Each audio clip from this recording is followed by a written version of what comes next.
Bom dia a todos. Obrigada, Paulo, pela apresentação. Agradeço a presença de todos vocês. É uma grande satisfação tê-los aqui, virtual ou presencialmente, principalmente ao ganhador do prêmio Susana Martonelli. Bom, então, como o Paulo comentou, eu vou falar sobre as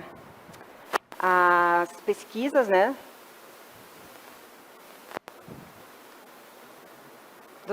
de pesquisa e desenvolvimento no setor elétrico.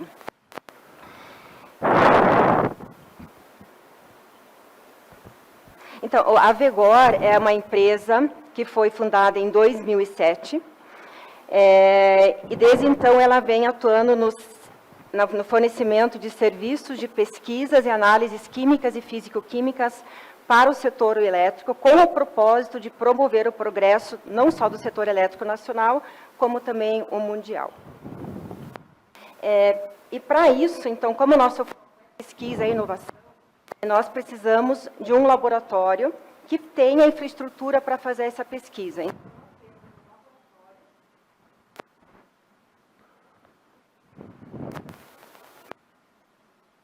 É o laser mesmo? A computadora não veio.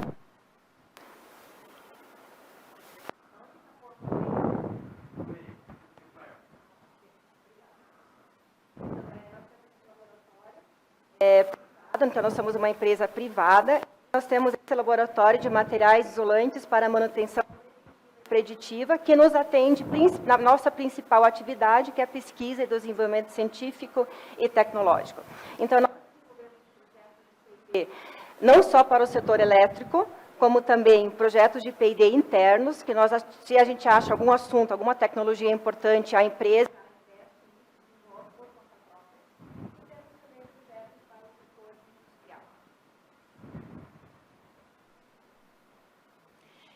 então, na nossa unidade de P&D, nossa visão é nós sermos a melhor empresa privada do Paraná na elaboração e execução de projetos de pesquisa científicos e tecnológicos, principalmente para o setor elétrico, na área de química, materiais e meio ambiente. E, lógico, uma das melhores do país. Se nós olharmos o mapa de fomento do Brasil na área de pesquisa e inovação, então esse é um slide que eu tirei da BGI, e a gente vai ver que onde que está o fomento de inovação no Brasil. Então, nós temos várias fontes aqui de financiamento da pesquisa, como o Paulo falou, a gente está passando por uma situação difícil no país, porque começando por essa questão do fomento de bolsas, o CNPq está com redução de bolsas para os pesquisadores de pós-graduação e para os de produtividade em pesquisa, isso é muito ruim. Então, a Vegor, onde que ela consegue o fomento para desenvolver os seus projetos? Então, nós temos aqui bolsas, nós conseguimos bolsas, projetos do CNPq e da FINEP, atuamos aqui em outras formas de apoio, que é a prestação de serviço. Então, nós desenvolvemos pesquisas para empresas que têm alguma dificuldade, alguma tecnologia para ser desenvolvida, e também aqui nessa parte do apoio financeiro indireto, que é o investimento obrigatório da ANEEL. Então, aqui são essas três principais fontes onde nós buscamos recursos para o nosso desenvolvimento. Aqui, da parte da ANEEL, que eu vou explicar um pouco mais à frente, essas são algumas das concessionárias para as quais nós já trabalhamos, desenvolvemos pesquisa, empresas privadas que nos contratam para desenvolver algum produto, alguma metodologia, alguma tecnologia de interesse deles. Nós desenvolvemos e validamos a metodologia, os produtos. FINEP e CNPq, como eu já comentei. Tínhamos um projeto pelo Banco Fomento Paraná e acabamos, então, declinando no final. Começou a pandemia, a gente declinou. E os investimentos internos, eu cito aqui um dos mais importantes que a gente considera, que é o processo de recuperação do gás SF6 em uso. Então, nós somos a única empresa do Brasil que tem licença ambiental para fazer essa recuperação e o reuso do gás SF6 que já está com a sua qualidade comprometida no cliente. Bom, então, para nós somos uma empresa privada, então, hoje, né, fundada em 2007, nós temos 50% do nosso faturamento, ele vem de projetos de pesquisa, seja para o setor da ANEEL, via ANEEL ou via empresa direto. E hoje o nosso grupo, ele conta com 24 pessoas que participam do negócio da Vegor. Então, ou seja, para nós, a pesquisa e inovação ela é muito importante. Então, nós crescemos grato a essa possibilidade que a gente tem de conseguir esses recursos para a pesquisa. Então, de onde vem a obrigação de investimento em P&D no setor elétrico? Então, o setor elétrico ele é obrigado a investir em pesquisa e desenvolvimento por lei, né? Então, nós temos a Lei 9.991, que foi aprovada em 2000, e ela determina que as empresas concessionárias, permissionárias, autorizadas do setor de energia elétrica, elas são obrigadas a aplicar anualmente um percentual de sua receita em pesquisa e desenvolvimento. Todas as concessionárias são obrigadas? Não. São obrigadas a investir em pesquisa e desenvolvimento exclusivamente aquelas que geram... Desculpa, não são obrigadas a investir em pesquisa e desenvolvimento aquelas que geram energia por fontes renováveis, como a eólica, solar, biomassa, cogeração qualificada e pequenas centrais hidrelétricas, que não são obrigadas a investir em P&D. Fora isso, todas as outras empresas de concessionárias são obrigadas a fazer esse investimento. Distribuição, transmissão e geração. Esse é o percentual que eles são obrigados a investir, né, anualmente.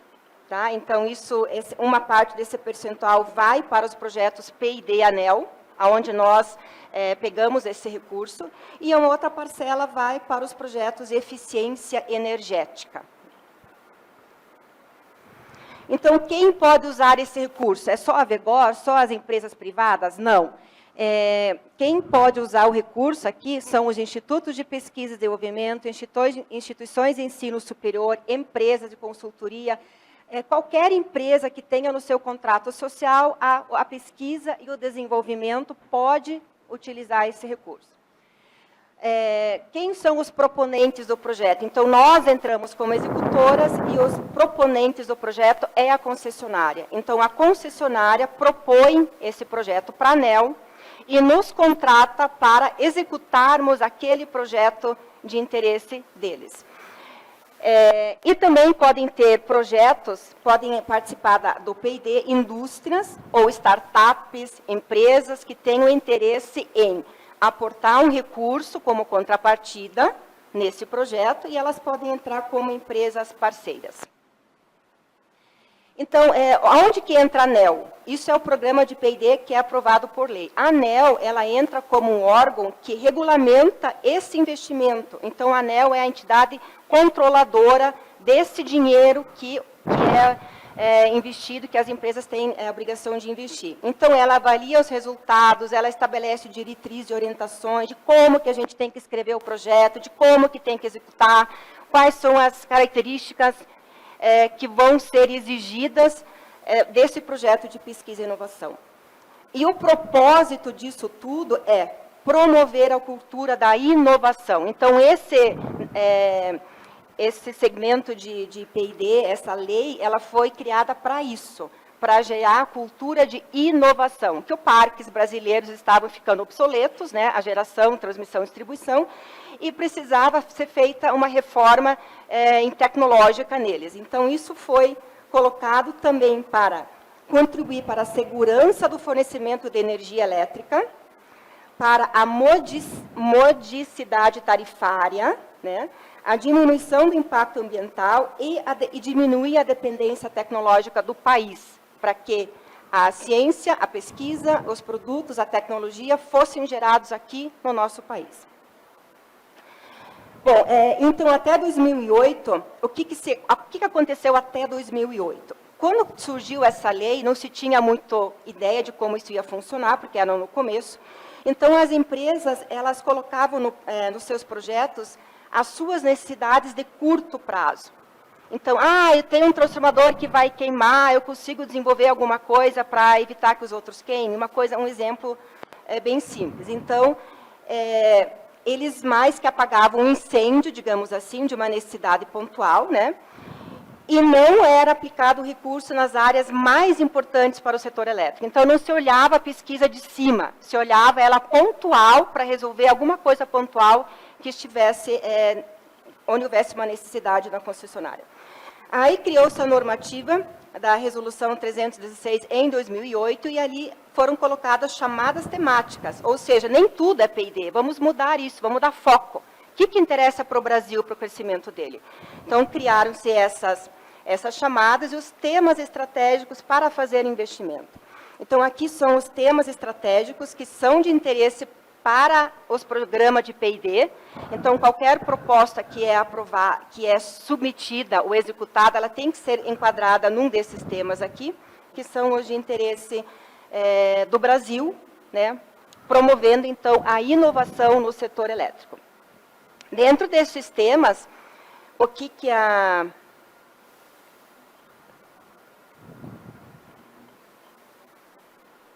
Dentro desses temas, existem, então, alguns... só um pouquinho que deu uma travadinha aqui. Acho que é um anterior. Ah, não, desculpa, era esse mesmo, então, perdão. Bom, então, como que funciona? Dentro desses temas, existe uma sequência, como a pesquisa pode acontecer, tá? Então, ela pode iniciar da pesquisa básica. Então, por exemplo, nós queremos descobrir... sei lá, uma bateria que ninguém nunca desenvolveu a partir de um nanomaterial. Vamos desenvolver o nanomaterial, vamos estudar esse material. Então, ela é básica, né, num conceito básico de como que esse fenômeno acontece, qual é a teoria que tem por trás disso. Depois, ela vai para uma pesquisa aplicada, né, um desenvolvimento experimental, cabeça de série, lote pioneiro e inserção no mercado. É aqui que a ANEEL e o programa de P&D quer que o pesquisador chegue. O que é a inserção de mercado? É colocar no mercado um produto tecnológico, uma tecnologia inovadora que traga benefícios para o setor elétrico e para o mundo, né? Não só necessariamente aqui para o Brasil. Então, para alavancar isso, né, toda essa sequência, obviamente que não necessariamente eu tenho que começar daqui, então depende da tecnologia que eu estou desenvolvendo. Então, pode ser que eu já comece daqui, desenvolvimento experimental, isso aqui já é tudo conhecido na literatura, e eu já parto o projeto daqui. Então, meu próximo passo é eu fazer o cabeça de série, daquele protótipo, daquela tecnologia que foi desenvolvida, depois um lote pioneiro, e a seguir, então, isso já entra no mercado para ser comercializado. Então, a ANEEL permite toda esse ciclo, até esse ciclo final da cadeia de inovação. Fora isso, a ANEEL, então, ela faz chamadas estratégicas. Todo ano, quer dizer, de tempos em tempos, a ANEEL publica uma chamada estratégica, onde ela aponta qual é o interesse do país para aquele período. Então, nós temos aqui as chamadas que foram abertas desde 2008 até 2018, que foi a última. Eu destaquei aqui em amarelo aquelas chamadas que tratam de energias alternativas, desculpa, de energias renováveis. Então, temos aqui, em 2011, uma chamada para geração solar fotovoltaica, em 2013, geração eólica, 2015, geração heliotérmica, 2015, também, novamente, uma outra chamada de geração heliotérmica, e, em 2018, a mobilidade elétrica eficiente. Então, aqui, mobilidade elétrica eficiente são os carros elétricos. Então, nós temos acompanhado recentemente também a reunião que teve na COP26, que foi realizada agora, né? E o que foi apontado lá é que somente com a produção de energia limpa, as nações conseguirão cumprir seus compromissos de redução dos gases de efeito estufa. Então, o Brasil, a energia do Brasil, ela é 85% mais ou menos de energia renovável, né? Então, nós somos o país que tem maior produção de energia renovável do mundo. Mas nós conseguimos melhorar muito e precisamos melhorar muito ainda esses outros itens que eu vou apresentar para vocês. Então, para nós conseguirmos melhorar e conseguirmos evoluir nisso com novas tecnologias, processos mais eficientes, processos mais seguros, nós precisamos no desenvolvimento de inovações. Mas não é só ter o desenvolvimento, nós temos que ter recursos, né, aportes financeiros que nos permitam chegar até o final da cadeia de inovação da ANEEL. Aqui, ó, entre 2008 e 2017, a ANEEL investiu 4 bilhões em P&D. Então, é muito dinheiro que foi investido em P&D. Desses 4 bilhões, 406 foram na área de armazenamento, ou seja, na área de baterias, 292 em biogás, geração de energia com biogás, 260 na geração fotovoltaica, 245 em eólica e 241 em heliotérmica. Então, essa é a distribuição.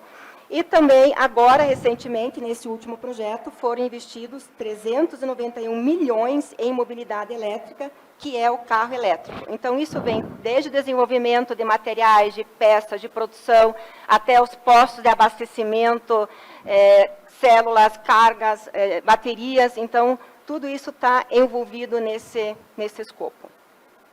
Então, hoje o Brasil, desculpa, eu falei, a matriz energética, hoje ela quase 85% mais ou menos renovável, né? Então, nós temos, então, 65% dessa capacidade instalada de energia hidrelétrica, né? Temos 10% pertence à energia eólica, biomassa e biogás 8,9%, solar 2% e outras fontes de energia 15%. Então, a gente vê que o predomínio é da hidrelétrica, mas a hidrelétrica está perdendo o seu posto. Nós estamos tendo um aumento considerável na energia eólica nos últimos anos e da energia solar também. Apesar do número ser pequeno aqui, a gente vai... Eu acredito muito que isso daqui, no futuro, vai tender a chegar perto da energia eólica.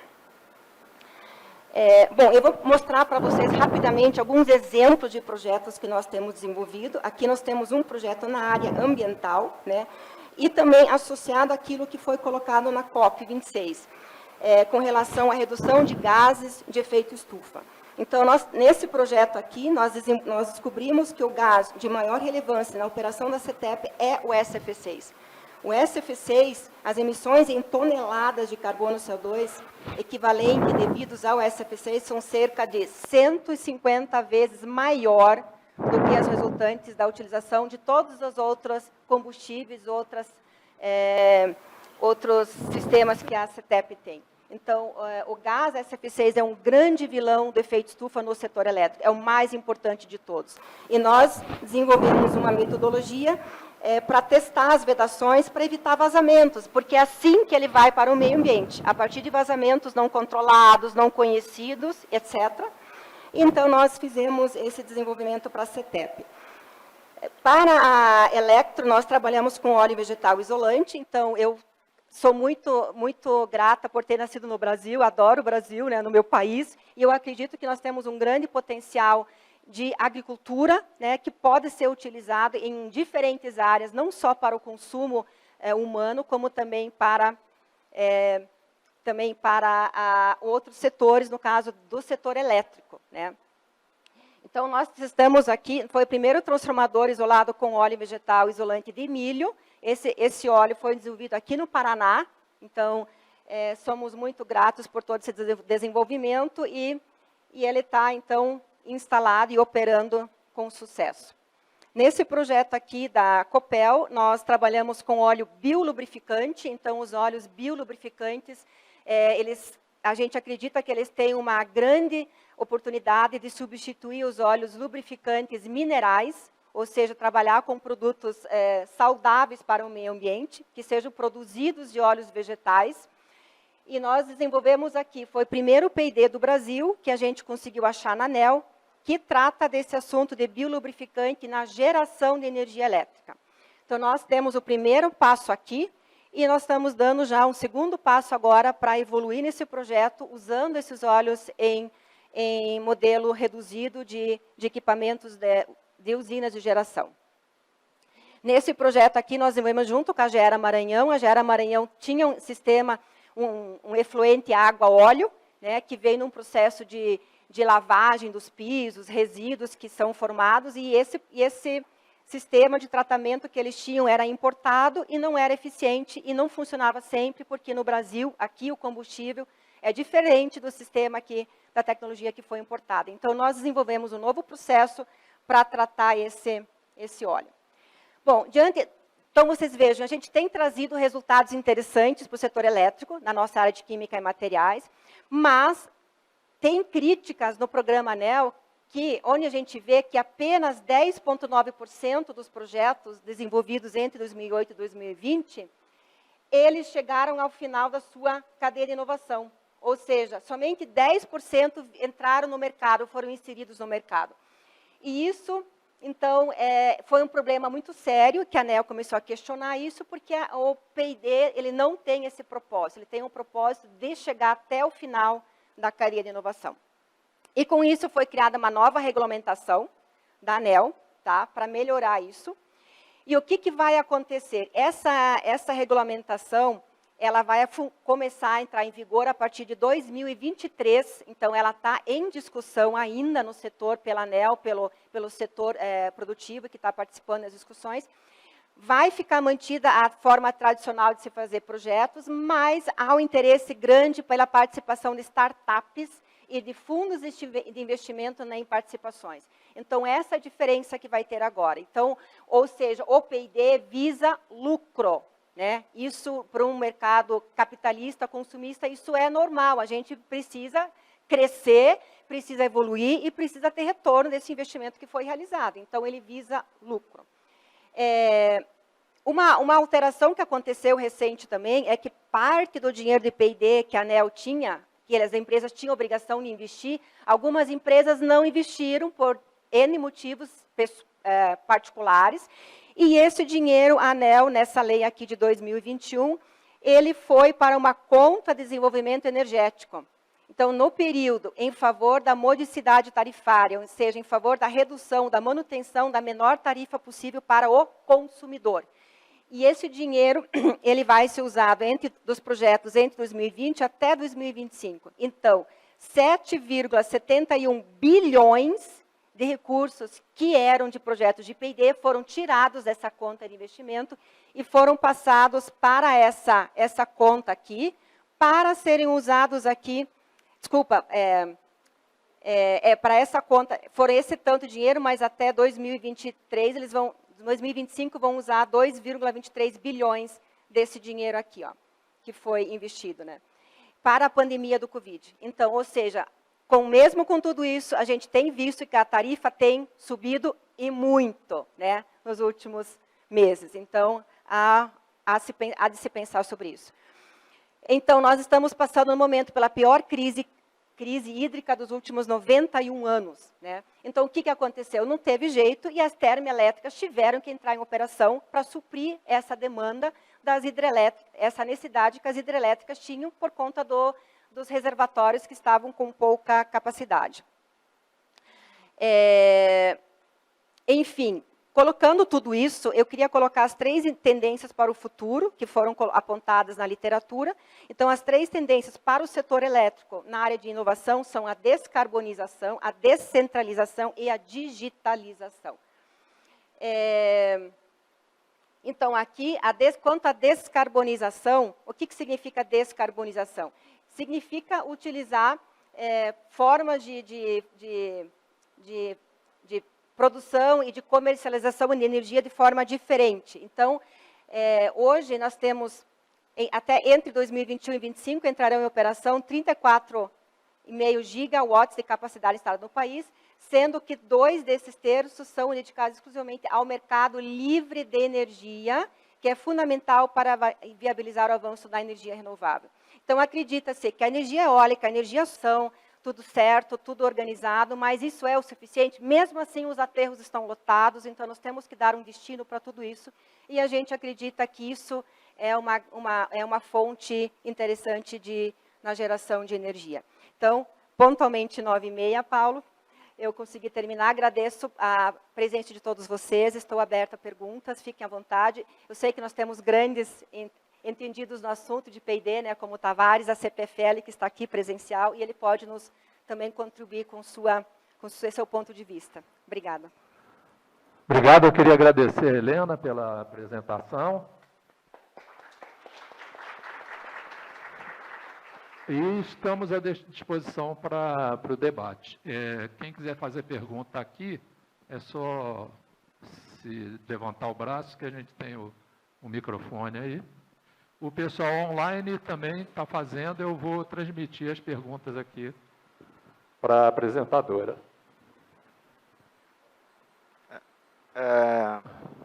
Tá ligado já?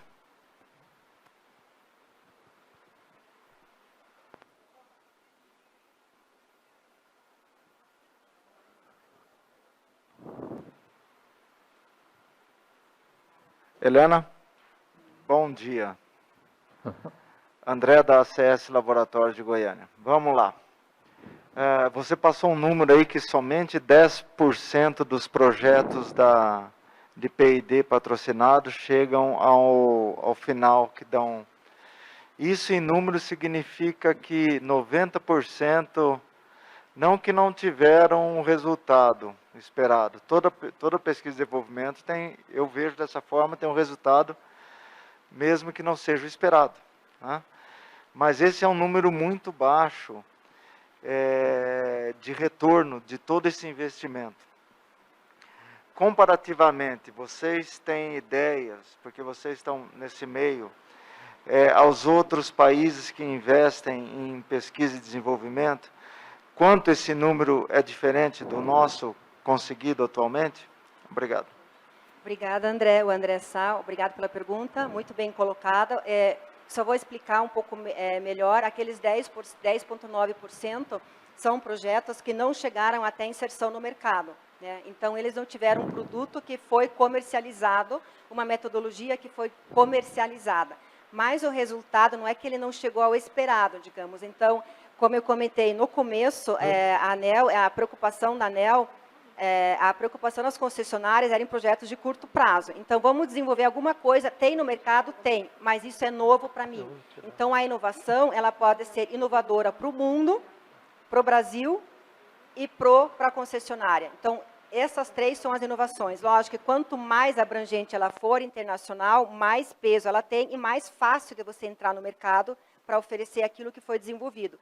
Quando ela é inovação só na concessionária, essa inserção no mercado já é um pouco mais difícil, porque às vezes tem alguma coisa similar, um custo diferenciado, mas que para fazer o investimento a concessionária não tem interesse e no começo não tinha aquela questão da startup, da parceria, né? Então isso foi, eu acho que muita parte se deve a isso, né? Então, essa que é a questão, mudar isso agora. Então, qualquer P&D que entre vai ter que virar um negócio. Vamos falar de forma bem simples, tá? Tem que dar um retorno financeiro, mesmo que a concessionária venda essa tecnologia para alguém, que ela não desenvolve, ela dá para alguém desenvolver, mas tem que trazer retorno financeiro. E com relação a percentual, é muito baixo, você tem toda a razão. Eu não sei exatamente agora em números, mas muito a gente sabe que lá fora, tanto o investimento em P&D é muito maior do que aqui no Brasil, né? E que as indústrias lá fora investem muito em P&D. Então, lá fora, quem faz mais P&D são as grandes empresas, né? Que colocam o produto no mercado, a Siemens, GE, ABB. Então, eles fazem o seu P&D, patenteiam e colocam o produto no mercado. Então, eu penso que deve ser em torno dos 90%, né? Uma coisa bem alta mesmo, porque é uma preocupação, essa cultura de ter um produto, de uma coisa que traga o retorno do investimento da pesquisa é diferente lá fora do que aqui no Brasil. É o inverso, exatamente, eu concordo contigo. Obrigada, André. Doutora Helena, Afonso, da CPFL, eu queria saber um pouco mais sobre a formação do preço do P&D, na questão do risco da empresa não sofrer glosa por parte da ANEEL, e a criação da patente em cima desse P&D. Esses dois temas, fazendo um favor. É o do risco dele? Não, o risco da glosa. Da glosa, o risco da glosa.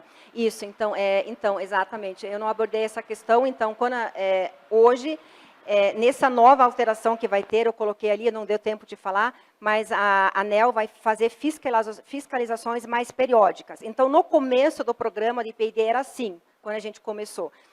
Havia uma banca da ANEEL, a banca da ANEEL sentava aqui, ali na frente, a gente vinha, apresentava o projeto, presencial, e a ANEEL dava uma nota na hora para o seu projeto, e esse projeto não era aprovado na hora. E aí a gente executava ele tranquilamente, entregava o relatório e acabou.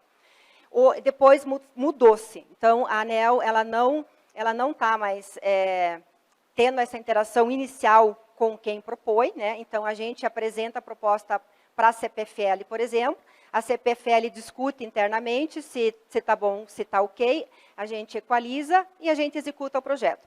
Terminou o projeto, eu faço o relatório, presto contas para a ANEEL no final. Aí, no final, a ANEEL vai dizer, olha, puxa vida, isso aqui, tantos por cento aqui que você colocou em comprar tal equipamento, você não pode considerar, você pôs muito homem-hora, isso aqui está errado, essa viagem aqui não é P&D, foi para outra coisa, então ela desconta ou ela fala, não, 100% do que você gastou é P&D. Isso que o doutor Tavares está comentando, é isso.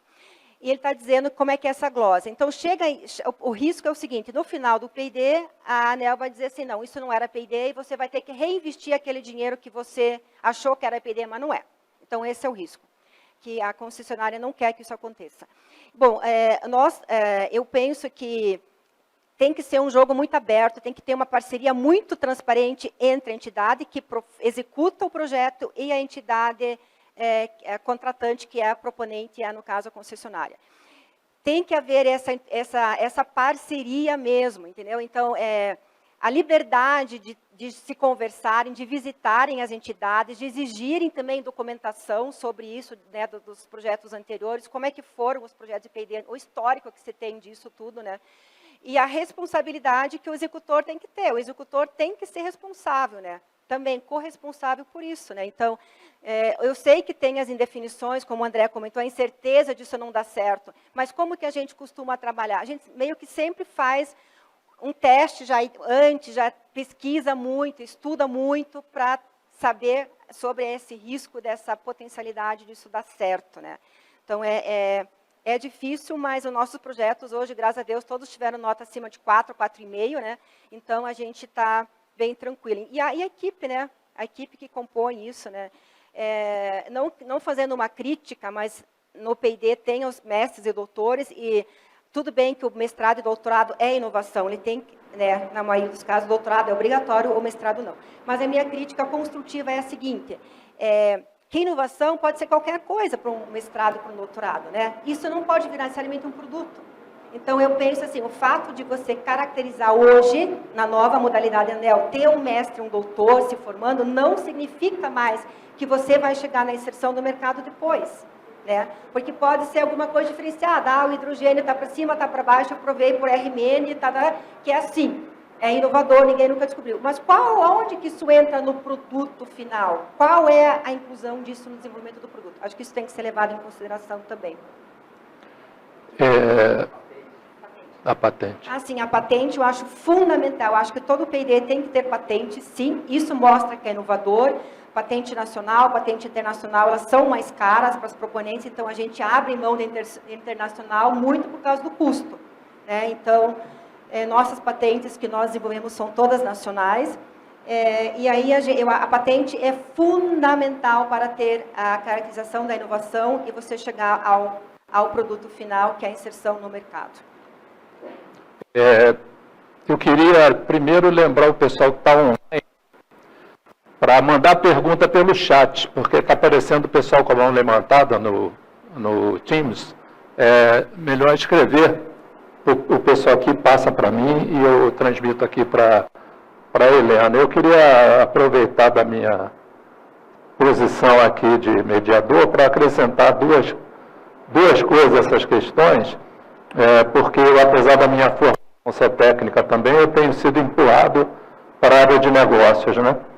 E eu queria colocar duas coisas, assim, a AVEGOR, em particular, ela se responsabiliza em contrato por devolver a glosa que a ANEEL venha a fazer à concessionária contratante. Então, assim, é preciso que a executora confie no que faz. Então, a AVEGOR coloca em contrato que se a ANEEL glosar, a gente devolve para a patrocinadora. Segunda coisa importante que a gente vê na área de negócios é o problema da patente no Brasil. A patente no Brasil, ela só sai quando a sua inovação já está obsoleta. Isso é uma coisa que o país precisa discutir. Nós somos uma empresa nova e já temos patente que nós mesmos já abandonamos. Porque nós mesmos já desenvolvemos outras coisas que já deixaram aquilo para trás. Então, assim, a patente entrava o desenvolvimento tecnológico e econômico do país. O sistema de patenteamento do Brasil é obsoleto, inútil, não é inútil, ele é um obstáculo, ele atrapalha. Tanto é que os nossos processos desenvolvidos para nós, que nós fizemos para nós, para tocar o nosso negócio, ter vantagem competitiva, não patenteamos nenhum. Simplesmente a gente não diz o que faz. A Vergó desenvolveu o seu processo de re-refino de SF6, que é um processo exclusivo, só nós temos, nós não patenteamos, não vamos patentear. Porque a patente a gente deposita, depois de um tempo ela se torna pública, mas não é outorgada, e aí todo mundo entra no seu negócio e você perde sua vantagem competitiva. Então, acho que isso é uma questão muito importante, né, na área de, muito bem colocado, na área de Paulo. pesquisa e desenvolvimento. Isso aí, perfeito. Tem uma pergunta online aqui que veio do Darcy Mello, consultor, ex-CEPEL, ele hoje vai fazer sua apresentação também. Ele está perguntando por que nem todas as empresas do setor elétrico fazem P&D. Somente as grandes transmissoras e distribuidoras. Pergunta do Darcy para você. Isso eu não sei. Por lei, todas as empresas elas são obrigadas, né? As distribuidoras, transmissoras e as geradoras, né? Elas são obrigadas a fazer em P&D. O que aconteceu um tempo atrás, teve algumas crises que a gente teve, né? E a concessionária, ela tem um tempo X, né, que ela pode usar aquele recurso. Você acha que são 3 anos, se não me engano. Empresa regulada.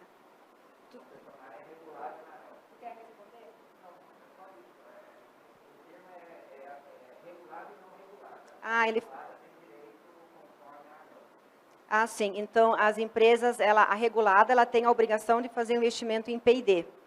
Isso, o meu colega Tavares aqui respondeu isso para o Darcy, né?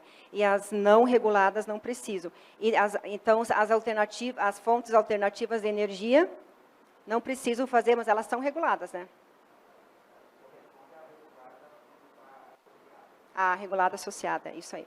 Ok. Então, uma coisa que o pessoal está discutindo também, Darcy, aproveitando esse gancho, mesmo então, qual é a discussão que está tendo, né? Então, essa questão da eólica. Então, a energia eólica, uma empresa que faz só produção de energia eólica, não é obrigada a investir em P&D, não é. Mas ela investe, ela pode. Ela investe no P&D, ela ganha, faz todo o desenvolvimento tecnológico. Eu penso que muito da eólica que teve aqui, os avanços que a gente teve na eólica solar, vem desses projetos de P&D que foram desenvolvidos. Se não tivesse isso aqui seria um caos muito maior, né?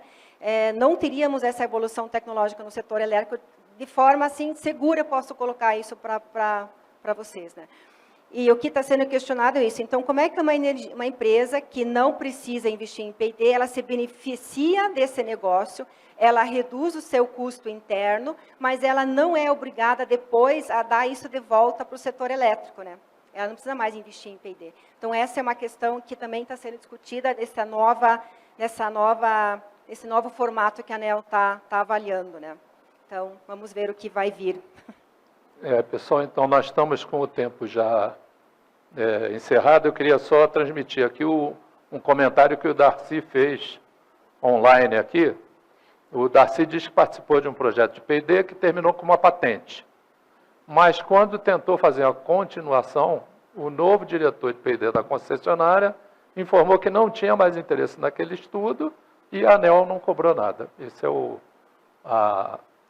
comentário aqui do Darcy. Acho que ele está se referindo à questão de que a ANEEL ela se afasta do resultado final, né? Nem sempre a fiscalização é eficiente, mas o que está prometido pela própria ANEEL é que isso vai aumentar bastante. A cobrança vai ser mais rigorosa e a fiscalização também vai ser mais rigorosa, né, Darcy? Contamos com isso, né? Vamos ser firmes, a gente tem batalhado tantos anos em pesquisa e desenvolvimento, né? Eu acho que até tinha comentado aqui, acho que eu passei um slide. Aqui, o que eu acho interessante aqui, então, que eu não comentei, que eu esqueci, é que nós temos que lutar, e o desafio é manter o programa de P&D ANEEL ativo, né? então, para desenvolver e implementar novas tecnologias do setor elétrico. Então, uma parte já foi para a pandemia, que isso depois não vire, né, tipo uma regra, ou, e que isso... e que a gente promova a multidisciplinaridade. Então, a Vegor é totalmente a favor de fazer projetos corporativos, né, ou de parceria com as entidades. Nós somos na área de materiais, então, material não resolve todo o problema. Nós precisamos de parceiros, precisamos de engenheiros eletricistas, de mecânicos, de digitais, né, de tecnologia da informação, para a gente conseguir fazer o contexto e chegar no produto final. Então, a gente pede que haja essa promoção da multidisciplinaridade, que a gente deixe de lado essa questão, esse negócio é meu e eu não vou passar para o meu colega, né? E que assim a gente consiga sobreviver. Então, nós éramos uma microempresa, hoje nós podemos ser classificados como uma pequena empresa, nós geramos negócio, nós geramos empregos, nós geramos economia, os maiores impostos são pagos e os maiores empregos são gerados pelas pequenas empresas, né? Então, tem várias reportagens sobre isso, que quem salvou muito dessa época de pandemia, que foram as pequenas empresas que inovaram, que se renovaram e conseguiram sobreviver à pandemia. Então, esse é meu apelo, né, e dizer que vale a pena tudo isso. Obrigada.